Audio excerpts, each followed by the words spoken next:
What's up, boys? Welcome to the preview show for UFC Fight Night Paris. Carlo Borralho versus Saint-Denis Imavov. Did I mention we're in France? Okay, there's a bunch of fights on this card that are pretty solid. We're going to stick to our normal routine here where we start with the co-main event, go down, build a parlay. The parlay is going to cook on this side of the screen right here. You guys can see the bets down below, all right? We're going to start with the co-main event, work our way back, and then the main event is going to be last, all right, boys? But it's really not a question on who we're picking for the main event. Let's be real. If you guys paid attention to the channel, you guys should know. But starting off with the co-main event, Benoit Saint-Denis versus Marcel Ruffy. Now, I'm going to be honest with you. This is a complete mismatch.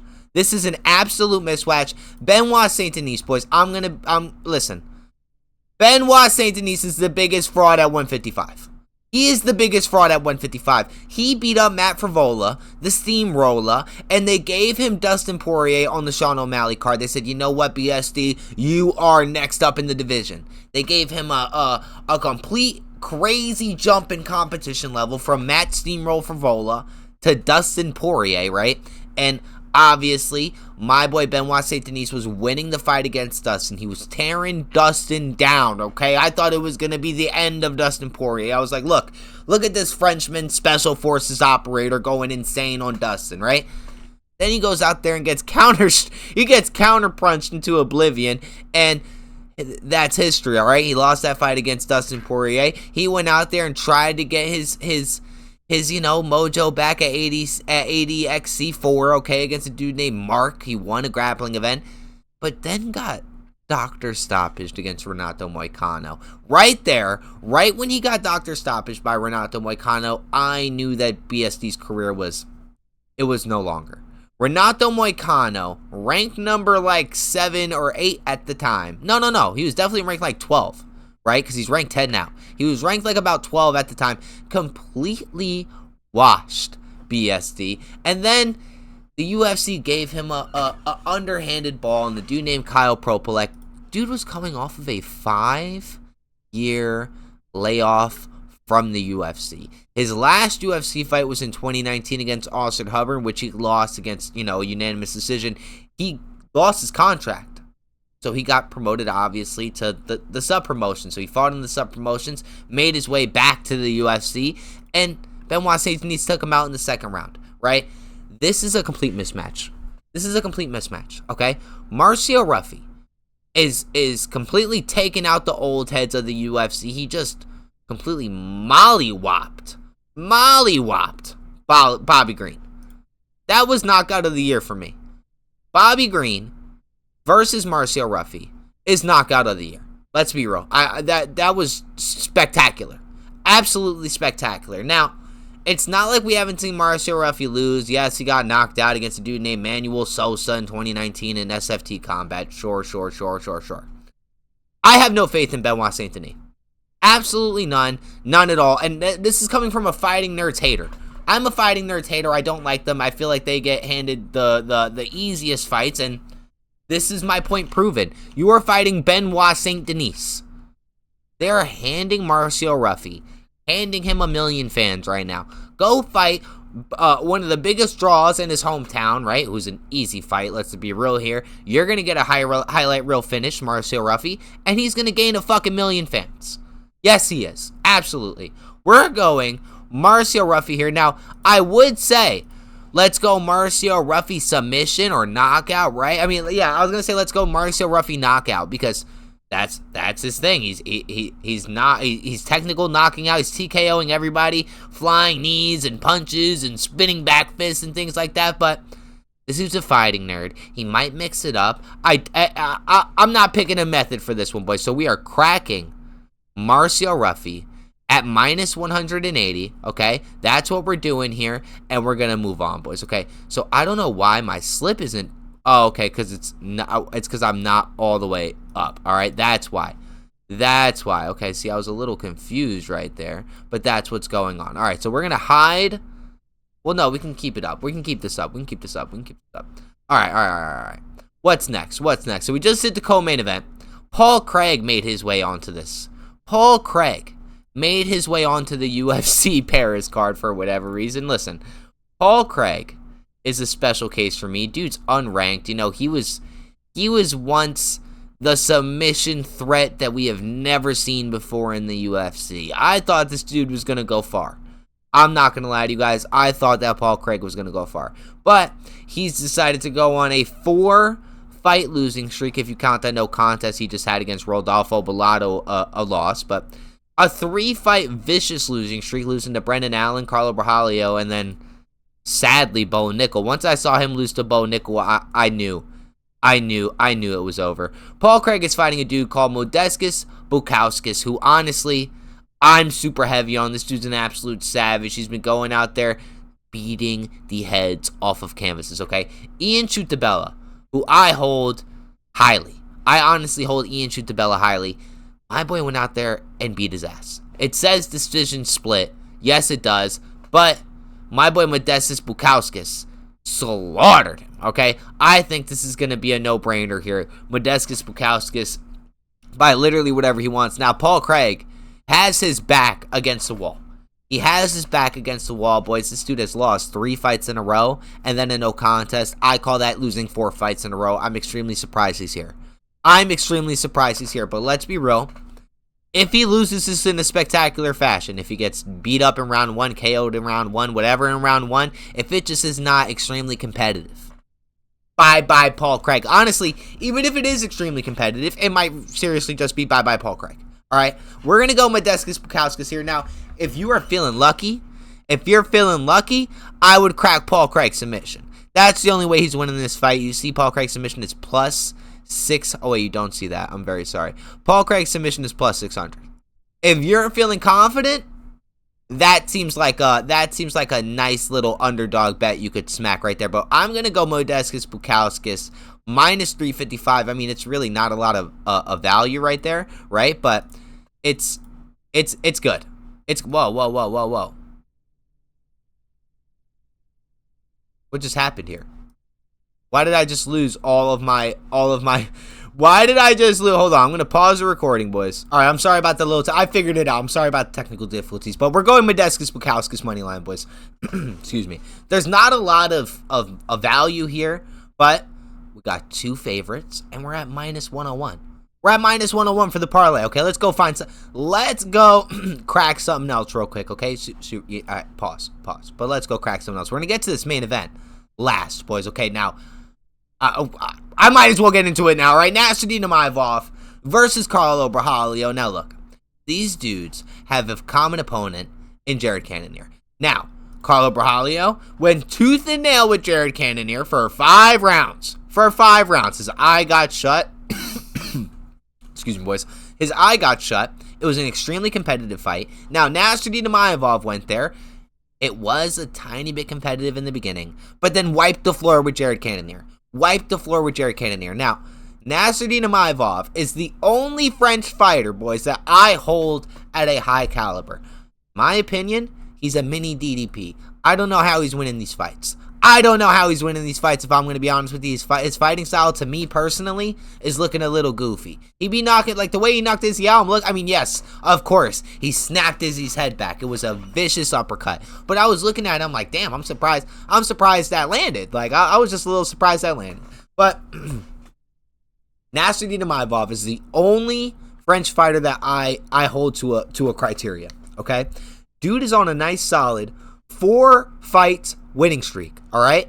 Absolutely dominating Jared Cannonier, like I just said. He beat up Roman Dolidze. That Brendan Allen fight was really close. That Brendan Allen fight was a little closer than I would like it to be. And obviously, we know that he knocked out Izzy in the second round. Now, Carlo Borralho, coming off of the Contender Series. This dude is on an absolute tear. I think he's on a 7-fight, 9-fight winning streak, something insane like that. We haven't seen him lose in the UFC or the Contender Series, like even if you guys care about that. But he's been on a tear, all right? He even beat Brendan Allen in a grappling event at Karate Combat, but we have not seen Carlo Borralho in a year. We haven't seen him since the Jared Cannonier fight. Look at my cat in the background. But we haven't seen him since the Jared Cannonier fight, boys.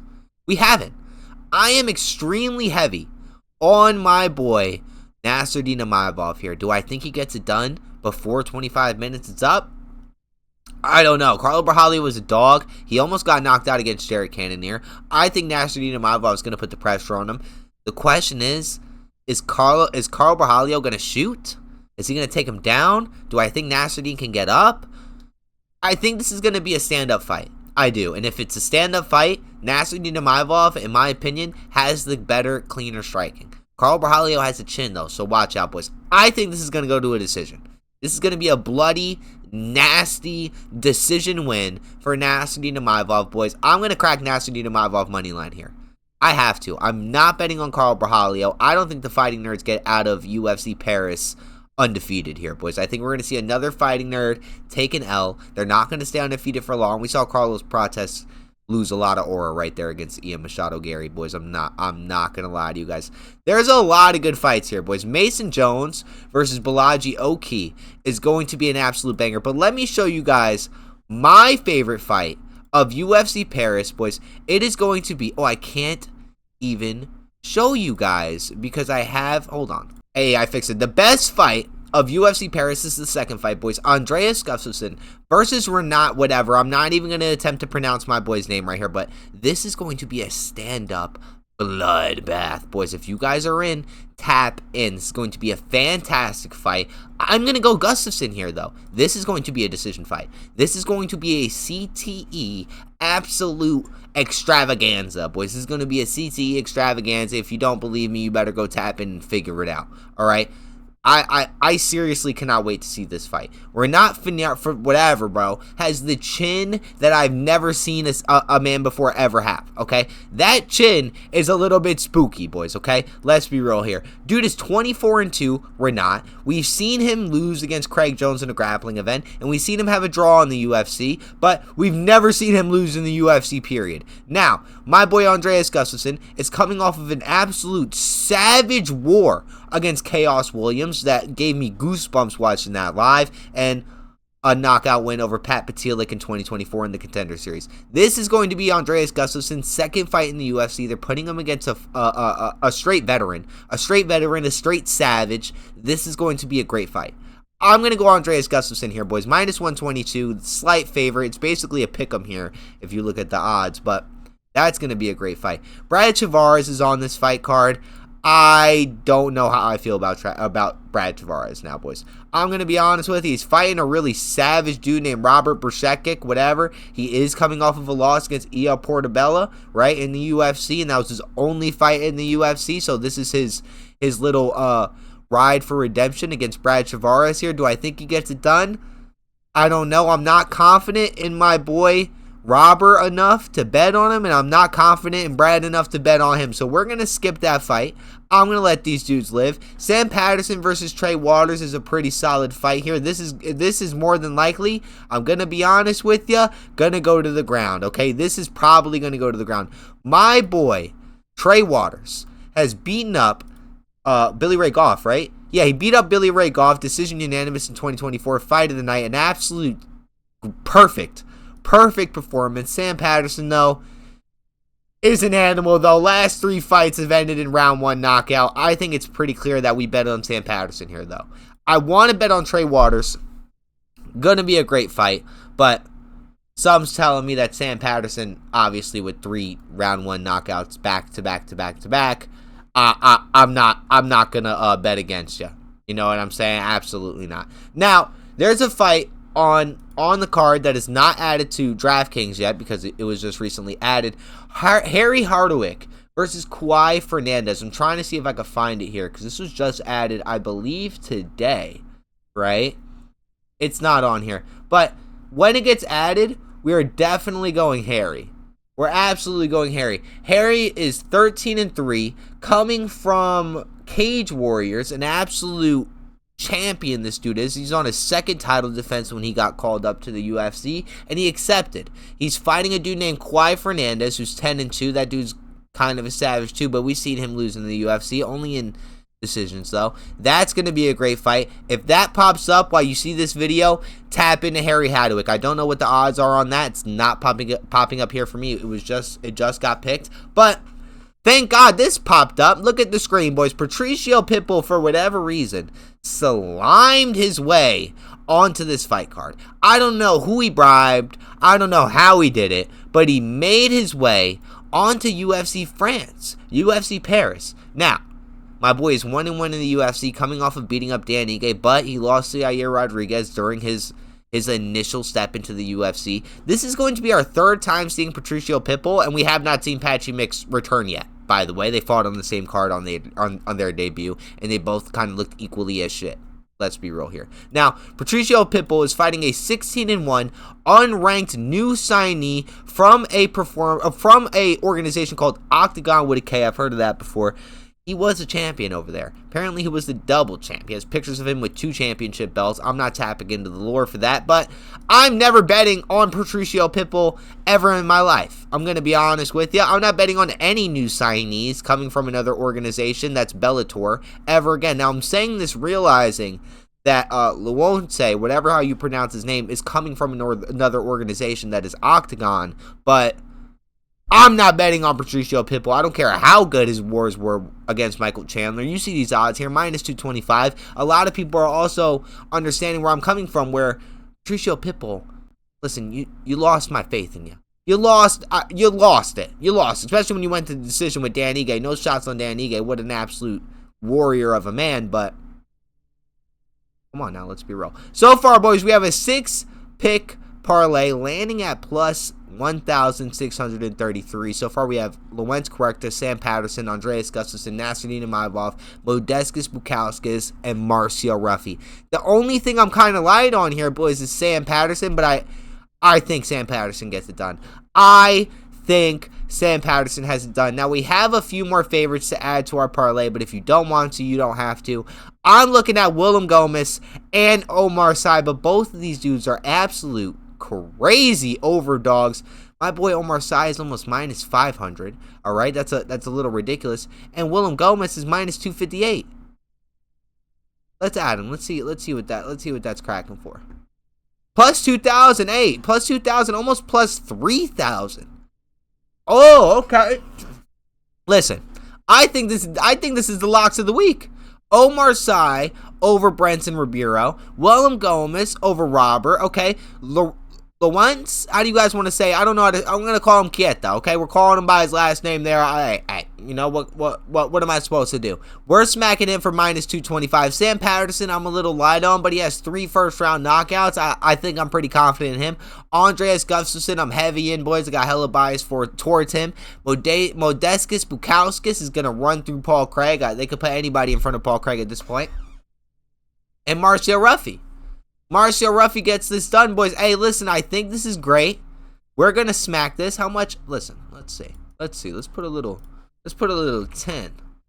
Hey, 10 for 300. That's a little crazy odds for an 8-pick parlay. It's because we have a bunch of favorites here, but we have no underdogs. This might be the first time that I made a locks of the week with no underdogs. The only underdog we have is Nasruddin Imavov, and bro, he's plus 110. That's not an underdog. I'm very confident in this though, boys. I'm locking this in. Anyways, boys, that was my preview show for UFC Paris, boys. This is gonna be I'm excited, boys. It's gonna be a good card. All right, let's lock this parlay in. Let's get some bread. Tap in, subscribe, like, comment. Let me know what I picked wrong if you're watching this after UFC Paris. All right. Hope you guys have a good one. I'm out of here. Peace out.